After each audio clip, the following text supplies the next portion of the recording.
오늘 우리에게 주시는 하나님의 말씀은 창세기 8장 13절에서 22절까지 말씀입니다.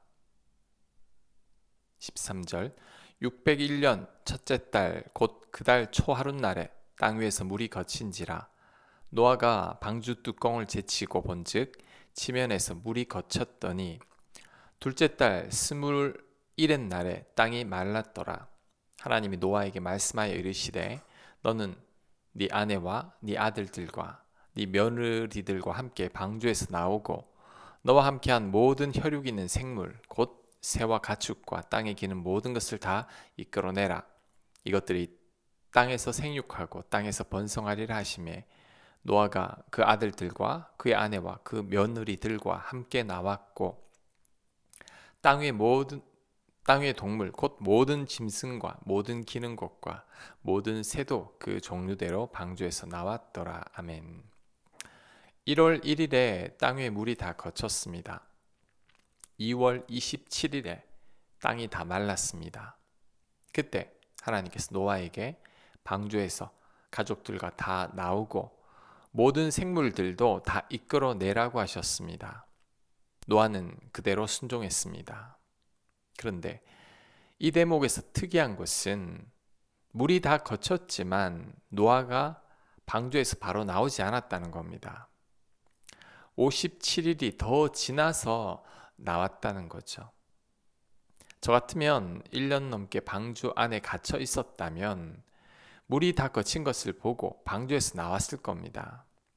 땅이 몹시 궁금하기도 하고 1년 넘게 땅을 밟지 않았으니 얼마나 땅을 밟고 싶겠습니까?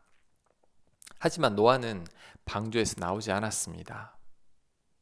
물이 거치고 땅이 마를 때까지 57일이나 걸렸지만 그때까지 노아는 방주에서 나오지 않고 그대로 있었습니다. 답답했겠지만 그래도 나오지 않은 거죠. 하나님께서 나오라고 할 때까지 나오지 않았습니다.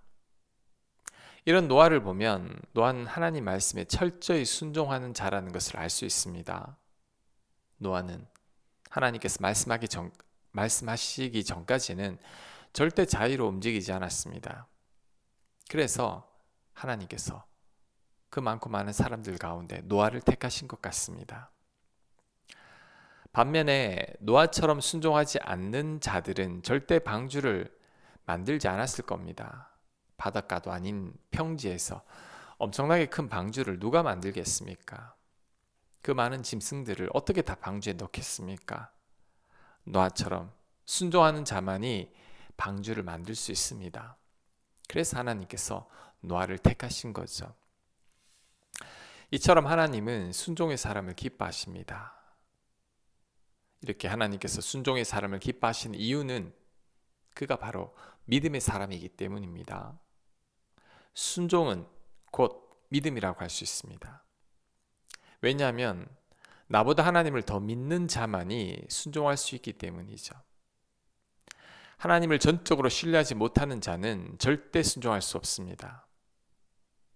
사울 왕이 아말렉을 진멸하라고 했을 때 진멸하지 않은 이유는 진멸하면 손해라고 생각했기 때문이죠. 전리품을 태우는 것보다 가지는 게 이득입니다. 백성들의 원망도 듣지 않으니 아말렉은 진멸하지 않는 게 더 나은 것처럼 보였습니다. 이런 사울은 하나님의 말씀보다 자신의 판단과 생각을 더 믿은 사람입니다. 하나님보다 자신을 더 믿었습니다. 그러니 순종할 수 없었던 겁니다. 반면에 노아는 물이 거치자 방주에서 나올 수도 있었습니다. 하지만 나오지 않은 이유는 하나님께서 아직 나가라고 하지 않았기 때문이죠. 노아는 하나님께서 나가라고 하지 않은 이유가 분명히 있다고 생각했을 겁니다. 노아는 자신의 생각보다 하나님의 말씀을 더 신뢰하는 사람입니다. 그래서 노아는 순종한 거죠. 그렇다면 하나님께서 왜 물이 다 거쳤지만 방주에서 나가라고 하시지 않은 걸까요? 추측해보면 물은 다 거쳤지만 아직은 진흙탕이었을 겁니다. 이때 방주 밖으로 나가봤자 제대로 걸을 수도 없고 마땅히 쉴 곳이나 먹을 양식도 구하지 못합니다. 하지만 2달 정도 지났을 때에는 땅이 마르고 그로 인해 식물들이 다시 소생했을 것입니다. 이때는 나가도 집을 지을 수 있고 짐승들도 푸른 풀을 먹을 수 있습니다. 그래서 하나님께서는 물이 다 거쳤도 방주 밖으로 나가라고 하시지 않은 겁니다. 우리는 노아처럼 순종하는 자가 되어야 합니다. 아무리 내 생각이나 판단이 옳은 것 같아도 하나님 말씀을 더 신뢰해야 합니다. 나보다 하나님을 더 믿어야 합니다. 그럴 때 노아처럼 순종할 수 있습니다. 그럴 때 하나님께서 우리를 기뻐하실 것입니다. 자, 20절. 노아가 여호와께 제단을 쌓고 모든 정결한 짐승과 모든 정결한 새 중에서 제물을 취하여 번제로 제단에 드렸더니 여호와께서 그 향기를 받으시고 그 중심에 이르시되 내가 다시는 사람으로 말미암아 땅을 저주하지 아니하리니 이는 사람의 마음이 계획하는 바가 어려서부터 악함이라. 내가 전에 행한 것 같이 모든 생물을 다시 멸하지 아니하리니 땅이 있을 동안에는 심음과 거둠과 추위와 더위와 여름과 겨울과 낮과 밤이 쉬지 아니하리라. 아멘. 노아가 방주에서 나와서 제일 먼저 한 일이 하나님께 제사를 드리는 것이었습니다. 제일 먼저 하나님께 예배부터 드린 거죠. 이 예배는 감사의 예배였을 겁니다. 하나님께서 노아의 가족들을 구원해 주신 은혜에 감사해서 예배 드린 거죠. 노아의 이 감사의 예배를 기억해야 합니다. 모든 예배의 핵심은 감사입니다. 죄 많은 우리들을 구원해 주시고 하나님의 자녀로 삼아 주시고 영원한 생명을 주신 것에 감사해서 우리가 예배를 드리는 거죠. 그런데 대부분 우리들은 예배의 핵심을 설교 말씀을 듣는 것이라고 생각하는 경우가 많습니다. 설교 말씀은 예배 속의 일부분이죠. 설교는 하나님의 은혜가 얼마나 큰지를 알려주는 예배의 한 요소일 뿐입니다. 그래서 하나님께 예배를 드릴 때마다 늘 감사하는 마음이 있어야 합니다. 우리를 구원하신 은혜에 감사하고 한 주간 돌봐주신 은혜에 감사하며 지금도 내 안에서 나를 변함없이 사랑하신 은혜에 감사하는 것이 바로 예배인 거죠. 그래서 예배를 드릴 때 이런 마음만 있으면 하나님께서 그 예배를 기뻐 받으십니다. 이런 예배가 신령과 진리로 드리는 예배이죠.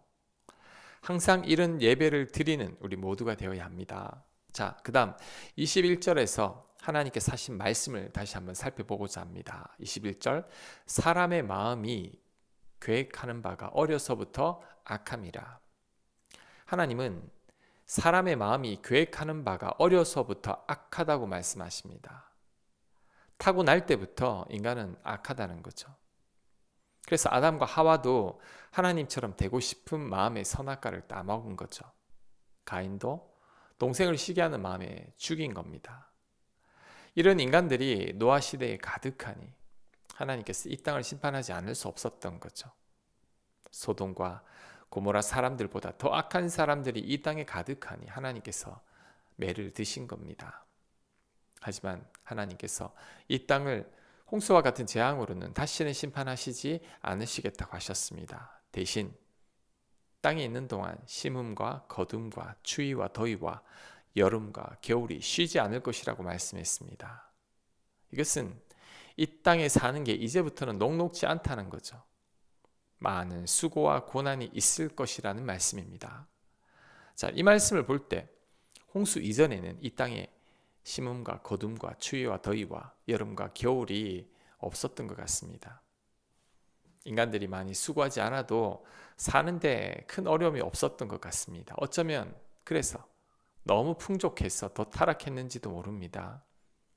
하지만 이 땅에서 사는 게 수고와 고난이 있기에 인간들의 마음이 겸손해지게 된 거죠. 인간의 한계를 깨달아서 하나님을 찾지 않을 수 없었을 것입니다. 악한 마음들도 좀 더 진정되고 가라앉았을 것입니다. 하지만 그럼에도 우리 인간들은 악인이고 죄인들이죠. 하나님의 심판을 받을 수밖에 없는 자들입니다. 자, 이런 인간들을 어떻게 하면 좋을까요? 그래서 하나님께서 그 대안으로 예수님을 이 땅에 보내주신 겁니다. 하나님께서 심판 대신에 우리를 용서하기로 결심하신 거죠. 그 덕에 우리가 노아처럼 구원을 받게 됐습니다. 얼마나 감사합니까? 이 은혜를 잊지 않는 우리 모두가 되어야 합니다. 이 은혜에 날마다 감사하는 우리 모두가 되기를 간절히 축원합니다. 아멘. 하나님, 노아를 구원하신 것처럼 우리를 구원하신 그 은혜 너무나 감사합니다. 하나님 은혜가 아니라면, 십자가 사랑이 아니라면 마땅히 심판받을 수밖에 없는 죄인인 우리들을 구원해 주신 그 은혜에 날마다 감사하며 살게 하옵소서. 그 은혜 잊지 않고 사는 저희들 되도록 역사하여 주시옵소서. 예수님 이름으로 기도합니다. 아멘.